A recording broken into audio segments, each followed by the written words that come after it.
প্রধান শিক্ষক এবং পরিচালন কমিটির সম্পাদকের অভিযোগ, পাল্টা অভিযোগে উত্তপ্ত উত্তর দিনাজপুরের কালিয়াগঞ্জ ব্লকের শিবপুর বিডিএম আর হাই মাদ্রাসা।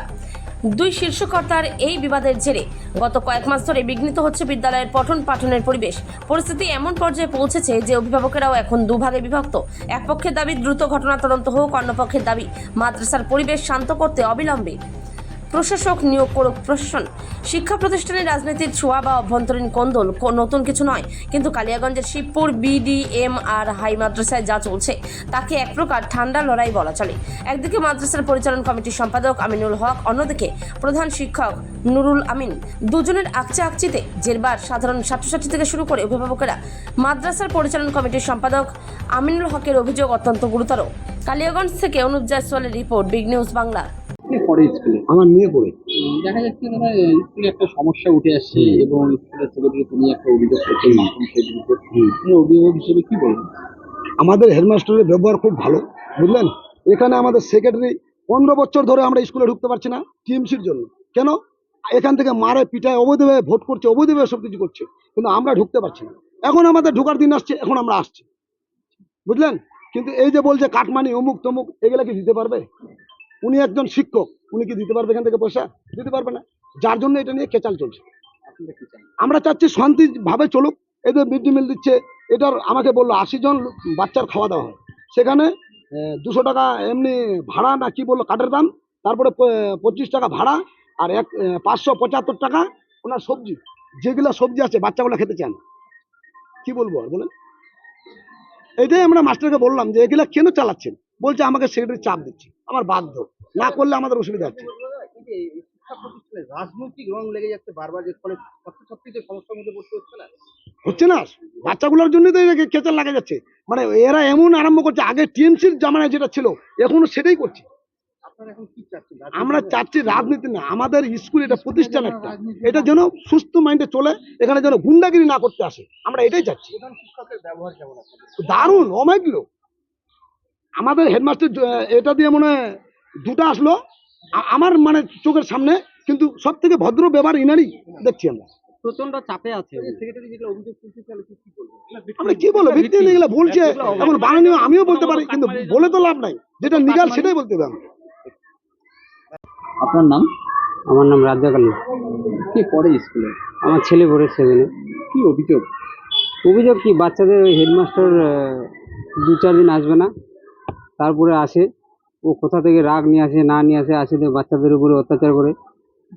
এর আগেও অনেকবার বলেছি, হেডমাস্টারকে বললে শুনে না, বলতে গেলে আমাদের উপরে উল্টা গরম দেখায়।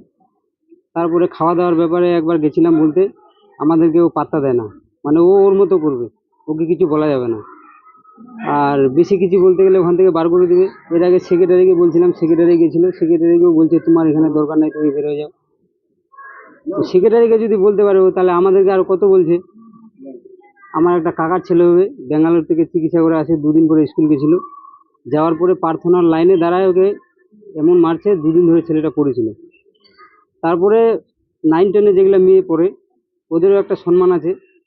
যখন ওরা প্রার্থনায় দাঁড়ায়, একটু ভুল করতে পারে ছাত্র মানুষ, ওদেরকে ওখানে দাঁড়ায়, লাইনে দাঁড়াই করবে, প্রার্থনার লাইনে দাঁড়ায়, প্রার্থনার লাইনে দাঁড়ায় অপমান করে। মানে একটা 9-10-এর মেয়ে যদি এভাবে অপমানিত হয়ে যদি সুইসাইড করে, ওই দায়িত্বটা নিতে পারবে? সেটাই আমাদের অভিযোগ। অভিযোগ তো চলছে, ও যতদিন ধরে ঢুকছে তার 6 মাস পরের থেকে ও চালু করছে এটা। হ্যাঁ, আমরা জানিয়েছি, সেক্রেটারিকে জানিয়েছি, তারপরে দরখাস্ত দিয়েছি কিছুদিন আগে। কোনো তো লাভ হচ্ছে না, ও তো মানছেই না কারো কথা। এখন এটাই আপনাদের কাছে অনুরোধ, যদি কিছু করা যায়। আমরা তো ট্রান্সফার চাইছি, এখান থেকে ও ট্রান্সফার হয়ে যাক। অনেকদিন তো দেখলাম, দেখার পরে তো হচ্ছে না, এখন যদি ট্রান্সফার হয়ে যায় তো ভালো হবে।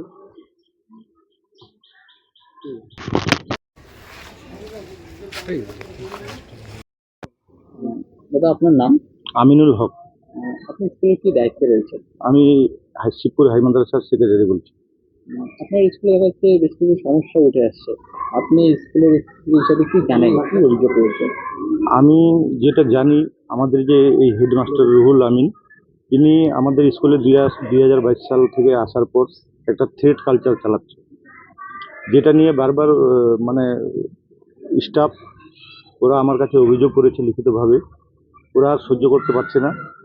তারপরে আমিও জানি যে হেডমাস্টার প্রতি রোববার স্কুলে আসে না। এবার উনি না এসে স্কুলে সই করে দেয় হাজিরা খাতাতে। এতে সমস্যা হচ্ছে না? সমস্যা তো হচ্ছে, হেডমাস্টারের যেরকম নিয়ম আছে যে উনি স্কুলে আসবে, প্রত্যেক দিন আসবে এবং উনি ছাত্রদের ভালো করে পড়াশোনাটা দেখবে এবং নিজেও ক্লাস নেবে। আমার কাছে খবর আছে যে হেডমাস্টার ওর নিয়ম আছে যে সপ্তাহে ওকে 10টা ক্লাস নিতে হবে, কিন্তু হেডমাস্টার 10টা ক্লাস নেয় না। কোনো সপ্তাহে হয়তো একটা ক্লাস নিল, কোনো সপ্তাহে 2টা ক্লাস নিল, তারপরে বাকি টাইমটা সবসময় অফিসে বসে থাকে। উনি কি মানে অন ডিউটি দেখায় না সব দেখায়? অন ডিউটি কিছু দেখায়, স্কুলে না আসার পরেও উনি বাড়িতে বসে থাকে, অন ডিউটি দেখায়। তারপরে এটা নিয়ে আমি যদি ওনাকে বলি যে আপনি কোথায় গেছিলেন বলেন, তো উনি আমাকে স্পষ্ট বলেন না। মিড ডে মিলের ব্যাপারে মিড ডে মিলের ব্যাপারে আমাদের এখানে যা ছাত্র আছে, আমি যেটা জানি যে কতজন ছাত্র যায়? মোটামুটি 300 জনের উপরেই আছে টোটাল, কত কোন ক্লাস থেকে 12 অবধি। পঞ্চম থেকে? সেক্রেটারি এক্সিস্টিং সেক্রেটারি যা বলছে তা ওর মন গড়া, নিজের উদ্দেশ্য সাধন করার জন্য এবং নিজের এই যে কাটমানি দাবি করছে আমি সেটা দিতে চাই না, সেই কাটমানিটা কীভাবে আদায় করতে হবে হেডমাস্টারের ওপর এক্সট্রা প্রেশার করে সেই ব্যবস্থা করার জন্য এগুলো এই ক্যাওয়াসটা সৃষ্টি করছে।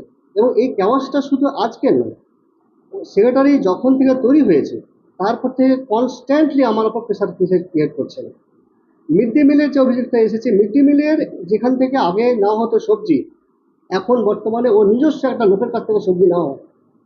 আমি এই সবজি ভালো দেওয়ার জন্য নিজে ফোন করি, বারবার ওনার সাথে আমাকে ঝগড়া করতে হয়, কিন্তু ওর সাথে কি যে অভিসন্ধি আছে ওই নিজের লোকের সাথে, সবজিওয়ালার সাথে, সেই সবজিওয়ালার সাথে অভিসন্ধি থেকে সে কিন্তু কি করছে, সবজি যেমন পাঠাচ্ছে আমি অবজেকশন করলেও সেই সবজিগুলো সেভাবে কিন্তু চলে আসছে।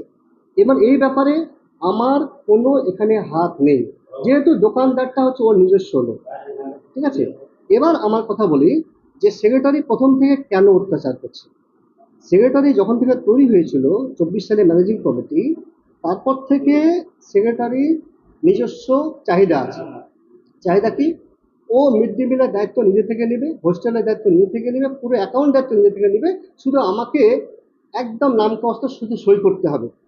যদি আমি এটা করতে যাই তাহলে আমি গভর্নমেন্ট যে রুলস রেগুলেশন মাফিক যে চলবে, নিয়ম মাফিক, এবং টাকার যে তছরূপ হবে না, উল্টে যে আমার উপর সেই দোষারোপ করবে না, সেটা আমি করতে দিতে পারি না বলে আমি করতে দিইনি। সেই কারণে কি আপনার সে